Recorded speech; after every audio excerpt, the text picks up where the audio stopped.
Ruti, welcome. Thank you for coming in. Thank you for inviting me. So you're a parenting expert, and wow, what a time. What a time for all of us to go through and our little ones. What a time to be raising kids. Are you feeling a great shift? I mean, there was the pandemic, and now there's war. Have you generally felt a change in children? Yeah, huge change. I have a lot of empathy for the parents that are parenting now. I have 3 kids. I raised them in a different world. And everything started changing, like in the corona. Until then, we had the feeling that the world is okay. We are okay. You know, you always have the day-to-day problems, and parenting is every time, every era is complicated sometimes. You have challenges. But before 2020, like there was this, now as I look back, it's kind of illusion maybe that we used to live in, that everything is okay and everything is safe, and we live in a very good era and peace, and, you know. And then things started to change very rapidly, and a lot of pressure, on parents. And I see in my smaller child, she's only 9, it was a lot different experience raising her. And I'm very happy that I already had the experience. But I look at other parents that only started, building families in the last few years. They're doing such a great job and such a difficult job. Yeah. And I really want to support them. And it gives me, more passion to do what I'm doing.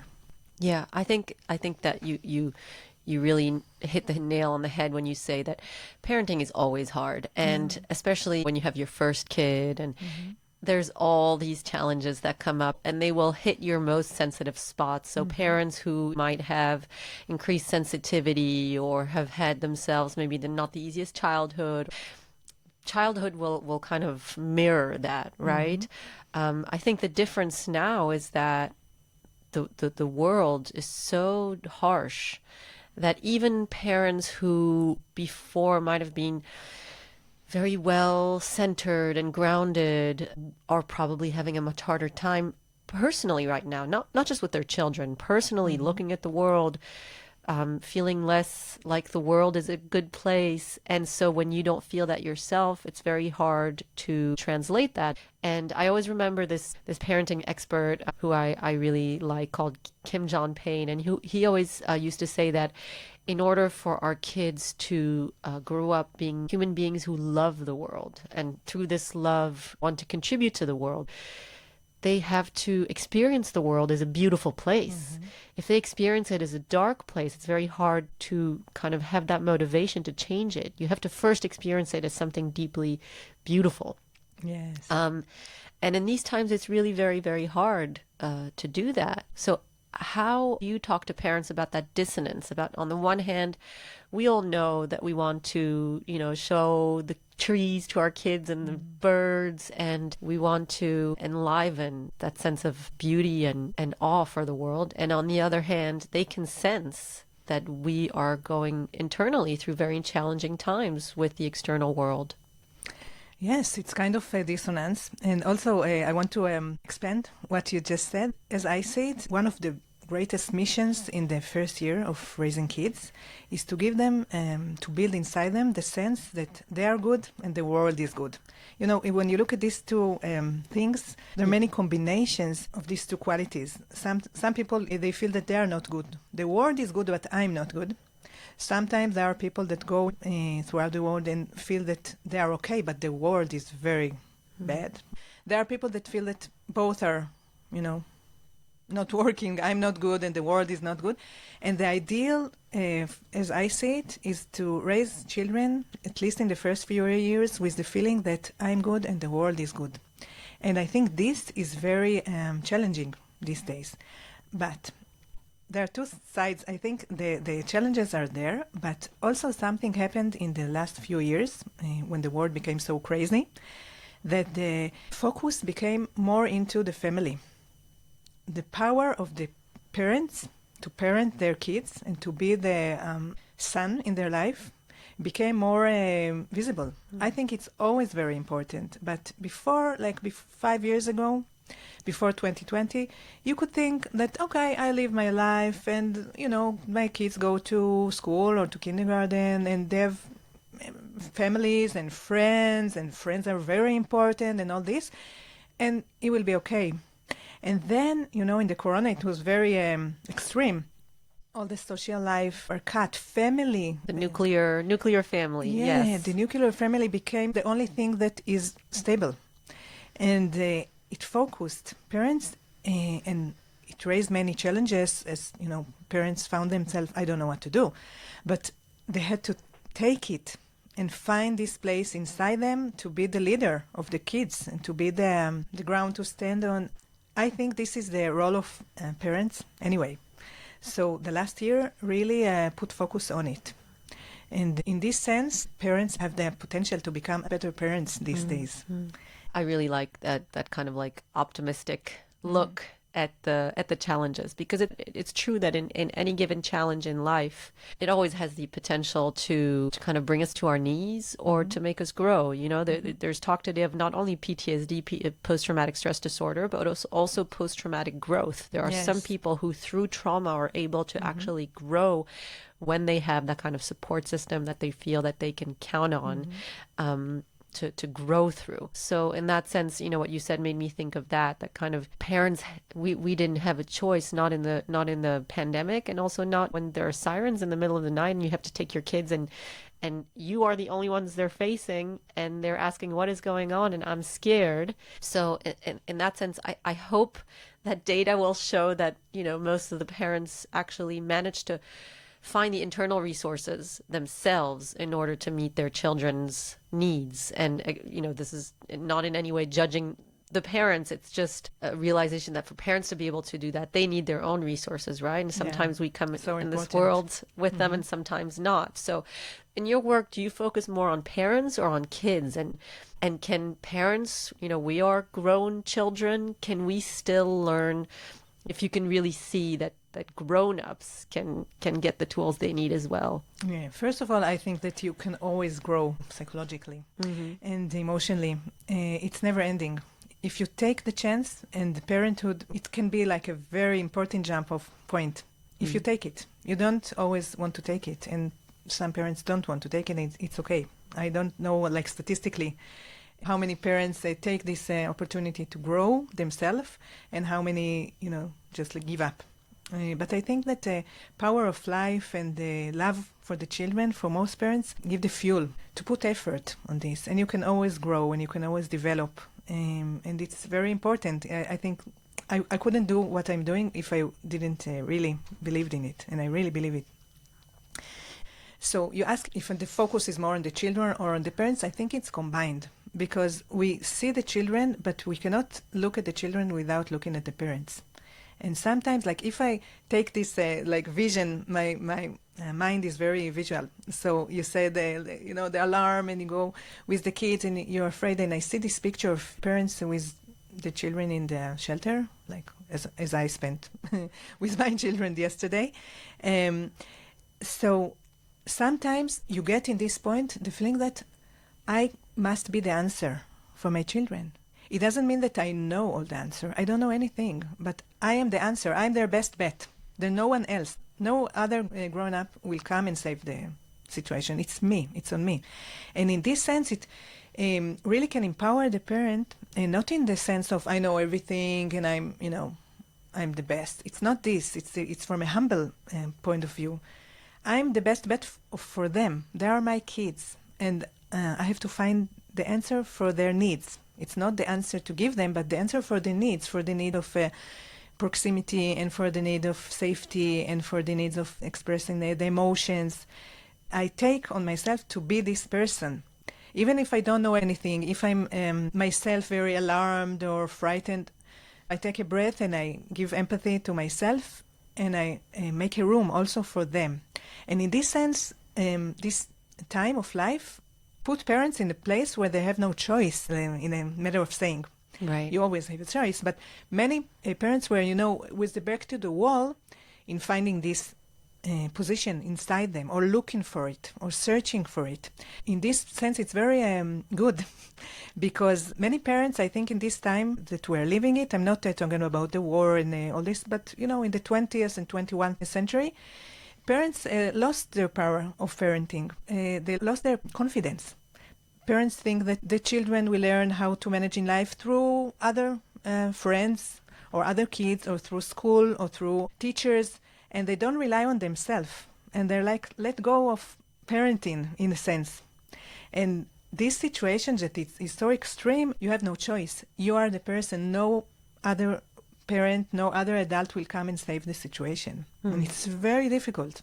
And it put a lot of pressure on the parents, but it also can be a good point for growing, for start looking for answers, for a place for them to express their feeling, to give themselves the rest, the mental rest, in order to take care of the kids. What do you tell parents who ask you, are there kind of guidelines for at which age do you talk about terrorism and kidnappings and war and hostages and the political situation? On the one hand, it's all around them. They see it, the posters, you can't avoid it. And on the other hand, I mean, for me personally, I mean, there are sirens at the moment, etc., but there is still daily life that happens. We live in Tel Aviv, and the kids go to school, and they have afternoon activities, and the sun is shining, and we go to the park and to the beach. And if they don't bring it up, because my kids often seem like they're fine, they're not bringing anything up. So should I talk to them about it? Should I say, hey, have you heard anything about hostages? Or is it a case-by-case basis, or is it like you generally think we should talk about everything? First of all, everything I think is a case by case, but I think I would not bring it up, out of nowhere. But sometimes children tell us what they sense, what they gather from outside in different ways. Very few kids will come and ask, directly what is going on. Are there any kidnapped? Who are they, and what about the war? Most children will not ask it, but they can sometimes ask in different ways. Like if we look at their play, what they're doing in their play, sometimes the themes will come up, and then we can go in and help them make more sense. Because we don't want to leave the children in complete darkness, because it's all around. And they gather some pieces, and we don't know what they're doing with this. So we want that we will be the source of information. So I think it's wider. We want to make a space for them to feel comfortable to ask us anything, and we want to be close enough to see what's on their mind, like what they're drawing, what kind of play they're playing, what kind of games they're playing, what TV series they like to see. I really like to watch with them.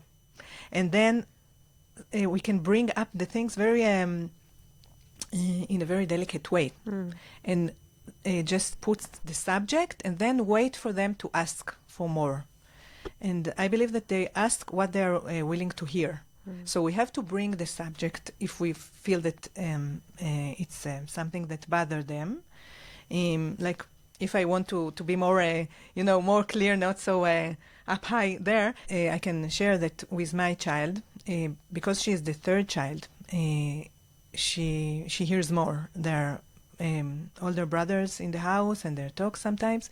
So I knew that she knows, like when the release of the hostages was going on, she knew it. We never put like TV on and news and all this in the house. No, we don't do it. It's not like in the background or something. This I can say that, as I said before, case to case, but this is not a case to case. I can recommend to all families with young children not to put TV on or radio on, that they can just, hear. But she saw, she heard neighbors talking, and I saw that it's bothering her. She read a story, and she started talking about the kidnapped kids in the story. So there were kidnapped kids in the story, but she asked about it and talked about it, so I understood that it's something that's on her mind. So I did tell her, now every week, people that were taken. they're brought back. I just put it, as a fact, and it happens very far away from us, near the border, like to do it very far away from her, and it's very wrong. They did something that they were not supposed to do, but very simple.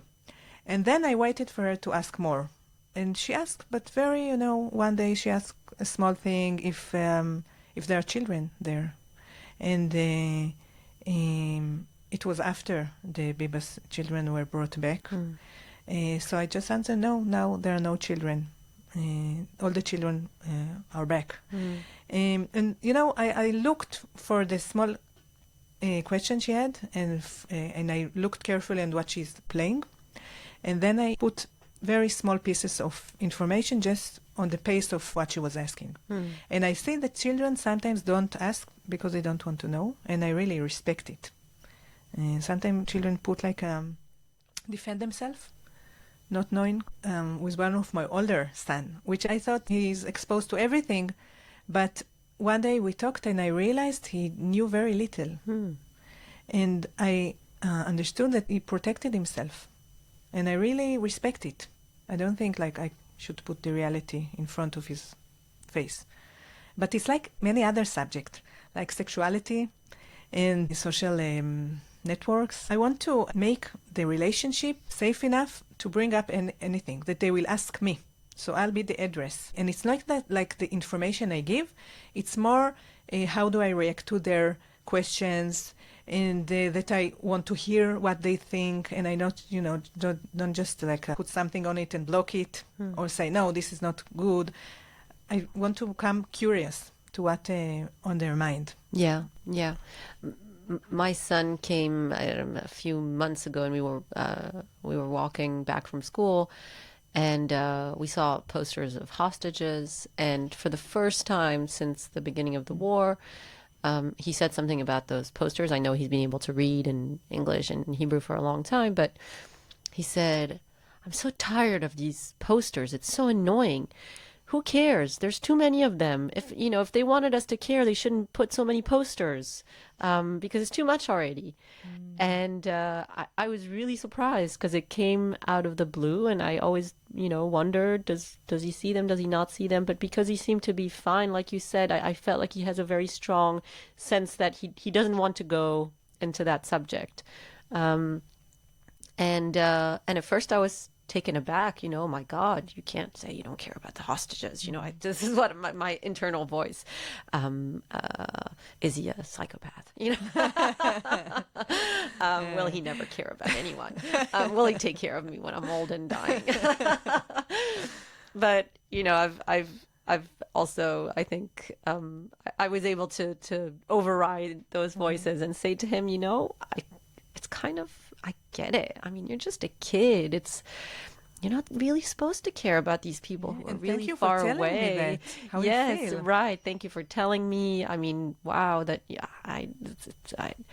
Yeah, totally. Thank you for sharing. And I said, Daddy and I are, and all the people that we know, all the good people, and again, kind of reminding him that there are so many good people. We're all doing the best we can so that the world continues to be really good for you, and and the army is working really hard for those people, and you don't have to worry about it. He doesn't have to worry about it. He can, but he doesn't have to. It's not a moral obligation for a 9-year-old, to be so deeply concerned and terrified for those people. If he's not, it's kind of good for him, right? Yeah. What do you think about? I often see it at these protests, and I sometimes take my kids to protests. What do you think about that? Because our kids really are, on the one hand, I've always admired Israeli society because kids are given a lot of responsibility from a young age, and there's all this independence. I mean, forget the war. My sister, who kind of grew up here, she was taking the bus at a young age and meeting neighbors and friends and walking over, and I never had any of that. And then kids are given an insane amount of responsibility in the army. And so I see a lot of kids, also a lot of schools going to protest and parents taking their kids. Is that kind of like the part of Israel that's great about kind of empowering our kids to feel like they have something to contribute? Or would you rather, see the kids be left out of all of that? I think it's very personal. Like if the parents go and the children want to join them, why not? It can be overwhelming, that's for sure, but it depends on the child, and it depends on the parents. If it's something they're doing and the children take part of it. I can share that when I was a child, I remember once I went to like a protest, not like this. What I remember from this was the friend that I was with, and the fun that I felt of doing something like meaningful, and I was not really so connected to like the bigger issue. For children, things are very personal, very in their small world. And this, I want to add something for the parents that I talked about before that sometimes feel so powerless. Something that I remember is that for children, everything is very personal and very in the day-to-day life, in the small world. They don't see, like, children don't get very sorry for bad things that happen in Africa, okay? They feel a lot worse if a friend talk to them in a mean way, or their mother shouted at them. This is a lot more hurtful for them. But it's also have the other side. The ordinary magic that parents do is something that was found to be the best healing, even with children that suffered like very big traumas. And in this day, there are so many children that suffered big traumas. What heals them the best is the ordinary magic, like making them the sandwich in the morning and telling the story before going to sleep and hugging them. All these day-to-day things, they are the most powerful healing powers. You don't need like a very sophisticated therapy or this system on this one. It's this, the ordinary magic. Children are very egocentric by nature, and it's natural and it's developmental phase. So I think that the children that go to this protest, what they will remember is being like with their parents, feeling part of something big, playing together with other children or with their brothers, or spending time with their parents. I think this is the things that most children will take from this experience. So you're saying that in a way their egocentrism, which is sometimes as parents we project onto it them, they're going to be selfish or they're not respectful. It's a developmentally appropriate phase. There are. We always think about the people that remain like this when they are not children anymore. They're 20, 30, 40 or 80 and they're still egocentric. It can be stacked, yes, but the fact that children are very egocentric is very natural. Most children, if we give them the right terms or right conditions, which is mostly soft hearts, a heart that can feel their emotions and have someone that take care of them, they will grow up from this. I want to go to the kind of core of parenting approach that you have, because you mentioned soft hearts, which from my understanding means that with our children, we have a tendency of confusing the behavior and the person. So if one of my kids is dysregulated and cursing or having a tantrum or reacting in a way that seems ungrateful, I don't have to accept the behavior. I can tell them what I expect and that I don't accept this kind of behavior. But there is this idea that while we don't always condone the behavior, we always accept the emotion that is underneath. And is that the soft heart that you talk about, which is basically seeing that my child behaved in a way, and that's generally caused by something deeper, a kind of deeper need that either it has not been met. And so kind of separating that and always being connected to the emotion underneath. Is that what you mean by having a soft heart? Yeah, it's a good way to put it, yeah. And I see many parents get confused there because they think, okay, if I accept or welcome every feeling, every emotion, then it means that, my child, I will let him do whatever and hurt anybody. And no, the answer is no. We don't accept every behavior, but we do want to see the feelings, the emotions underneath, and approach it also. It will not always be on the spot. You know, if my daughter hits her brother, okay, I will stop it. I will not let it happen. And maybe on the situation, I will be very direct. But I will always try to think afterwards what happened. The automatic thought sometimes will be, oh, she's a terrible person, she's violent, she doesn't care, I have to teach her. And then I try to look at these automatic thoughts, because this how many of us grew up, and try to see what's underneath. Maybe she was very frustrated. Maybe she wants to play with him and she doesn't know how. Maybe she's, carrying out things that happened in school, and it's very comfortable to take it out on your brother. So again, I'm not just saying do whatever you want. No, there are rules, but I will try to find the right time to give invitation for the feelings. Mm. And when you say giving invitation to the feelings, because that's something that's really, I see it everywhere in parenting circles and parenting experts, validate the feeling, kind of show, oh, I can see you're very angry. I can see you're very. Is that the way you Specifically, you would do it? if I will tell my child, I see that you're very angry, she will throw something on me. No, actually. I've noticed that too. Yes, I've just, yeah. Actually, for me also, if like I'm angry and my husband will tell me, oh, I see that you're very angry. Oh, no, I'm not jealous of what happened to him. It sometimes feel like very... condescending. Yeah, it's not this. It's more like an inner, how do you say this? Yeah, a kind Inner of... position. Yes, an inner Let's say, position. okay, I can understand something is going on here. Underneath the behavior, there's a feeling.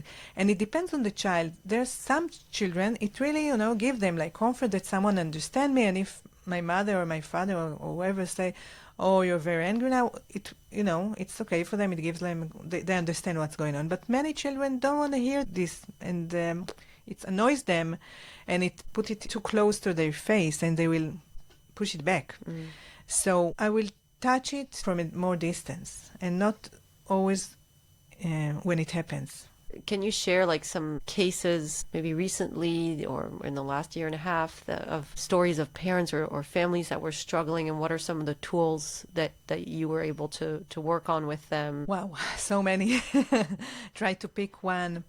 The day-to-day life is what brings them to try to do a process. So I think about the family that I work with, and they live in a place that there are a lot of alarms and even bombs in the beginning of the war.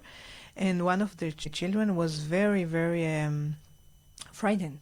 And they moved away from the area, but she was avoiding. She didn't want to go to school. She didn't want to go to family gathering. She didn't want to get out of the house. And they were very worried. They're very, attentive parents, so they didn't pressure her. But one thing that they did after we talked about it is because they felt very helpless, and they didn't want to force her to go to school, but they didn't want her just to stay home forever. They wanted to take the lead, to give her this feeling that we take care of you. You can rest. You can lean on us. You don't have to be so worried. It's not like a logical thing, but it's a position. So they told her, we see that you're very afraid. You can stay home for the next few days. We will tell you when you will be ready to go to school. So it took the burden away from her. Instead of every morning, let's go to school, and she no, and they argue, and then she stays. So they saw that this is what's happening, so they just invited. And she really rested at home, and in these days that she spent home, they added a lot of games, a lot of plays with her in order to move the feelings of alarm that she was, dealing with. So she would not want to talk about the alarms and what frights her. She said everything is okay. Everything is okay, but she didn't want to do anything. Yeah. So they just put it into games, like they started playing with her catch in the house. They catch her, and she ran away, and then she catch them, and then they hide. And all these kind of games start moving this feeling of alarm and fears that she couldn't face. It was too much for her to face this feeling, to feel it, so she kind of locked her brain from feeling it, but it still moved her. The feeling was not there, but the emotion was there, and it moved her inside and made her frightened and didn't want to do anything.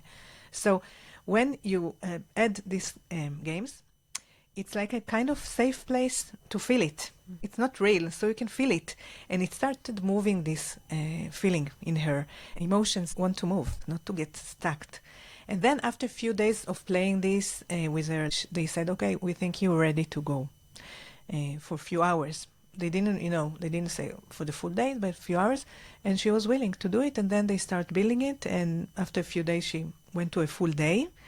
And it really gave them the confidence that they can lead it, because they were very helpless. They didn't know what to do. They couldn't force her. She was, first or second grade, I don't remember, but they cannot just take her and put her in school. It's not working like this. So they found a place in them for leading her through this. And this really touched me, this family, because they were very sensitive to her and very open. That's beautiful. That's really beautiful. I heard recently that specifically hide and seek is something a lot of kids really benefit from. This feeling of, are my parents going to find me or not? Yeah. And then actually being found is a kind of like great, almost nervous system release. Yeah. It touches like something very in the core. Primal. Yeah, a very primal fear. To be lost or to be separated from or not to be found. And another family also that this kind of games really help them is that the father was serving in the army for a long time, for weeks, for months. And one of the children was it was very difficult, of course. But what happened that when he came back, she rejected him.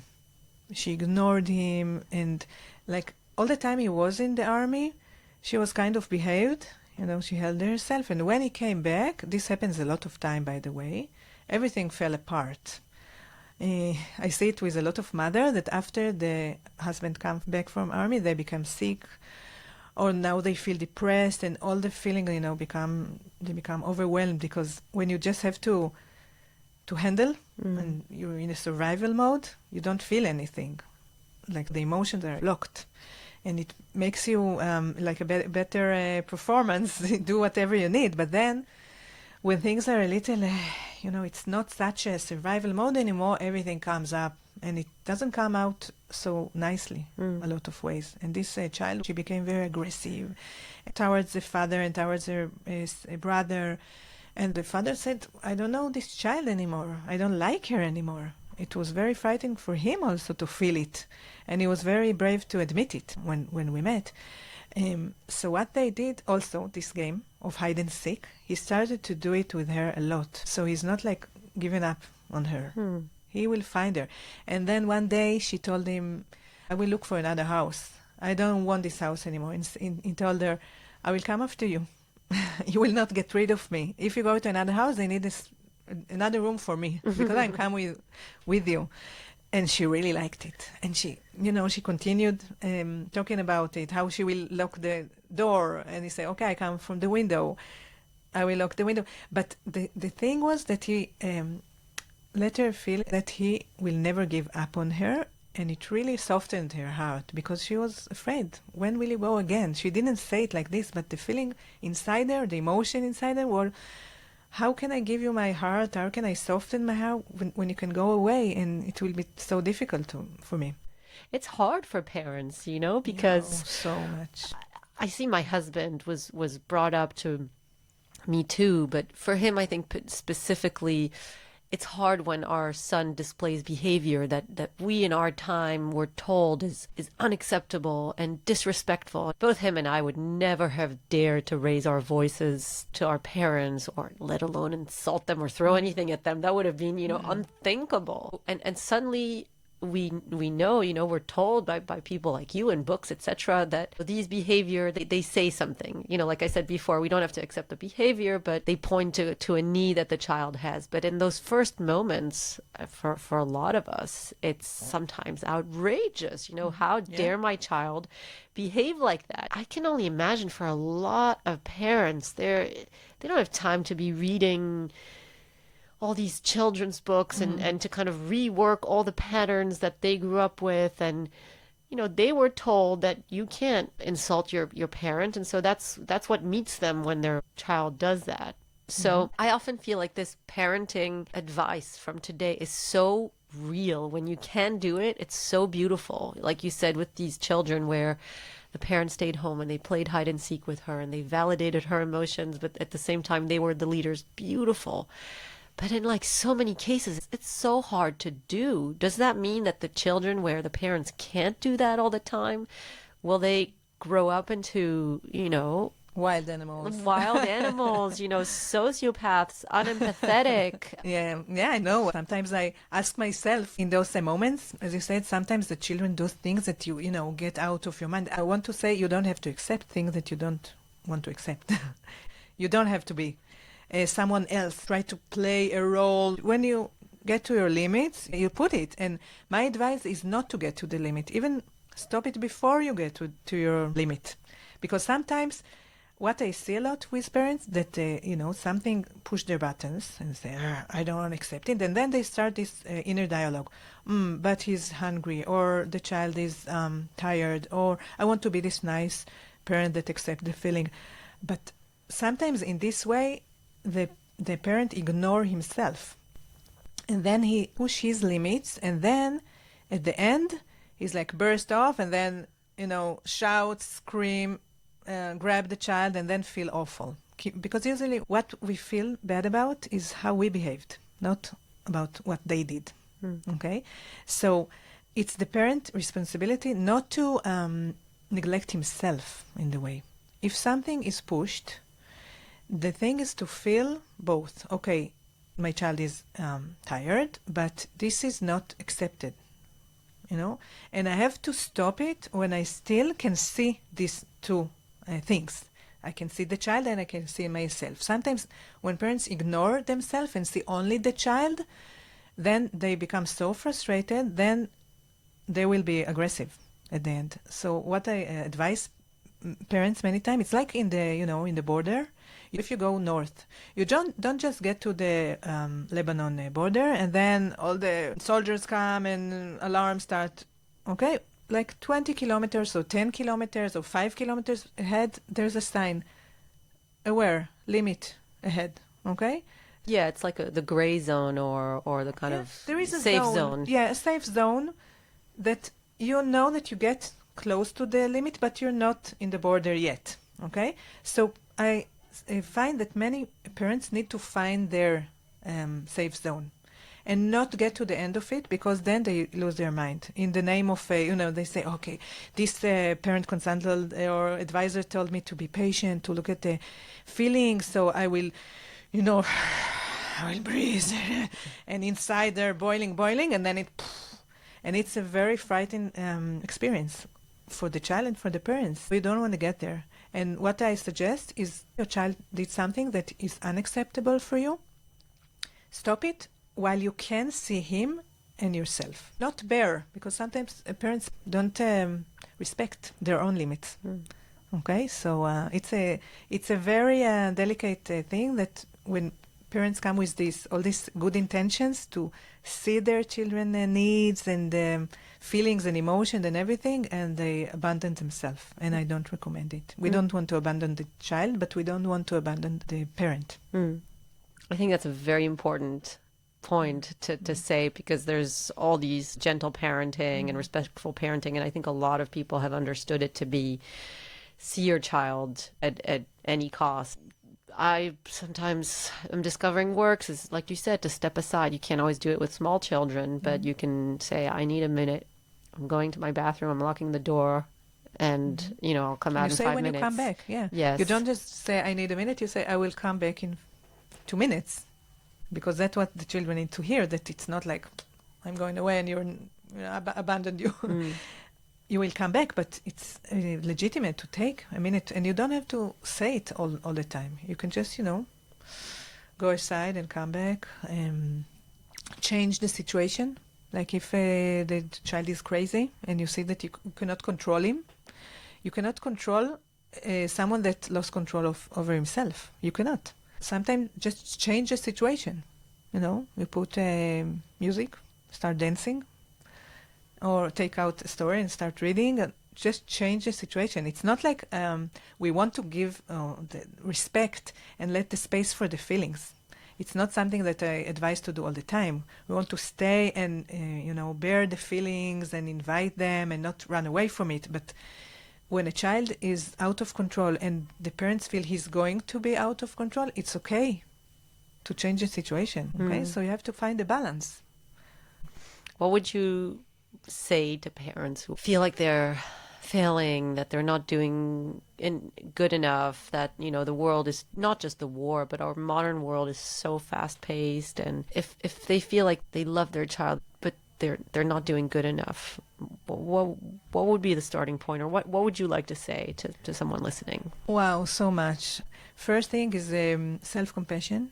If you want to be compassionate for your child, you have to be compassionate first for yourself. Then your glass will be so full that it will spill to your child. So this is the first thing.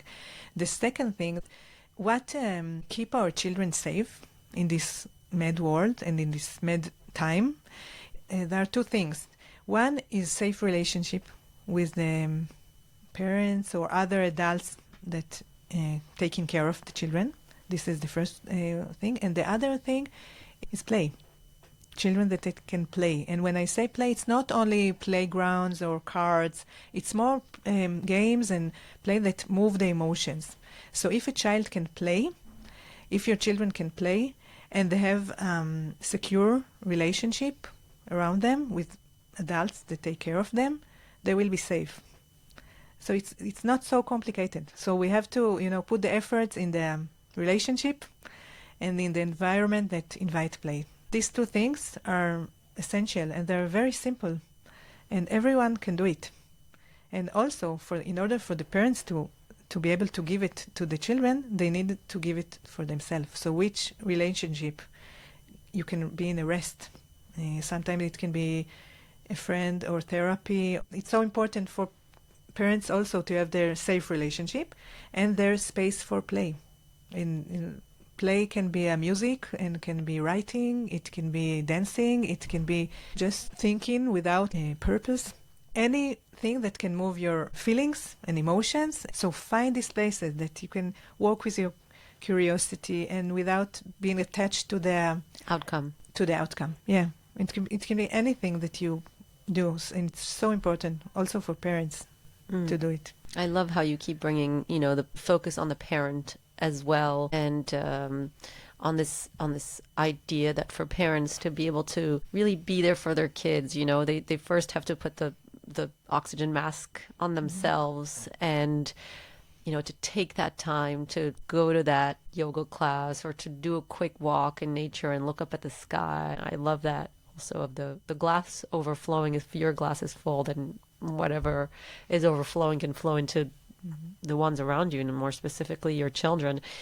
And also coming back to this idea that it's really very simple with children, because we are adults and we read the news, we have a tendency to think that everything is so complicated, just like the Israeli-Palestinian conflict is the most complicated thing in the world, and it's all really very complicated. But with children, there is this kind of like saving grace that we actually have, which is that they're, like you said, their needs are actually still quite simple. Their egocentrism, in a way, protects them by making them focus on themselves, and they're not so worried like we are about judicial reform and democracy and war, etc. They're focused on their own needs, and what they need, is those relationships, to know that we're there. And if we falter and we yell and we scream and we say terrible things, we repair. And that's also this is so important. This idea of repair, because I think that, like you said, parents, we lose it.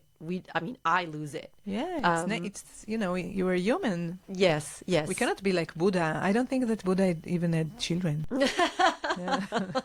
A lot of the gurus don't have kids, and that might be the only reason they were able to, stay equanimous and compassionate. You can want to put it like a goal, an aspiration. For sure. Yes. But on the day-to-day life, you're human. Also, I think another thing that I want to give parents is not to expect that the children will be happy. You know, a lot of parents say, I want my child to be happy. And I change it. You know, one of my students told me, and the credit is for her, but she said she changed her mind from wanting her children to be happy into wanting her children to be able to feel. And this is enough. When children can feel and when parents can feel, it's enough. And when you feel many things. Sometimes you're happy, sometimes you're sad. It's not less important to be able to touch these feelings. Yeah, beautiful. I think it's a beautiful reminder for parents as well. I think what I would want for my child is just to be able to move through life. Yeah, feeling whatever is going on and being with it, and it not kind of like submerging them entirely, that they always have this little compass, this rootedness, whether it's because I gave them a secure relationship or that ability to still smile despite all the difficulties. And when they can feel, they can have a deep relationship. Because in order to have deep relationship, not only with your parents, but with your spouse, with your friends, you need to be able to feel everything. And when you feel you have deep relationship, your emotional growth can happen, because like the feelings and the emotion are the engine of growing, and you can live your life more present. What do you do to unwind, to kind of tap into that playfulness? From the beginning of the war, I start moving a lot more, because I see this as a way for me to keep on also the emotion moving. So I walk, and then I try to walk without podcast, just to walk and let my thoughts. Sometimes I do walk with podcast. What else do I do? I like to read stories. I like to watch TV with my child. I like all this in a Kan Chinuchit. There's so many good stuff for children that enable us to talk about things. So I like it. I try to do new things and not to think about the goal. And actually, I try to have this energy in many things that I do. Even if I, prepare a class for a lesson that I have to do, and I have to do the presentation, I try to play with this. Just feel what I want to do what I like to do there, like be in a playful mode, even when there is like an outcome. And I want it to be good, I try not to take it too seriously. To remember it's okay to do mistakes. It's okay to try and not know what happens. So I try to do it all the time. Not to be perfect. I'm not a perfect mother, and I'm not a perfect teacher, and I'm not a perfect parent consultant. I'm just a person going on through life and try to be feeling. Ruti, thank you so much. I really appreciate your time, your energy, your playfulness. Wow, toda rabba for inviting me, and I really enjoyed this conversation.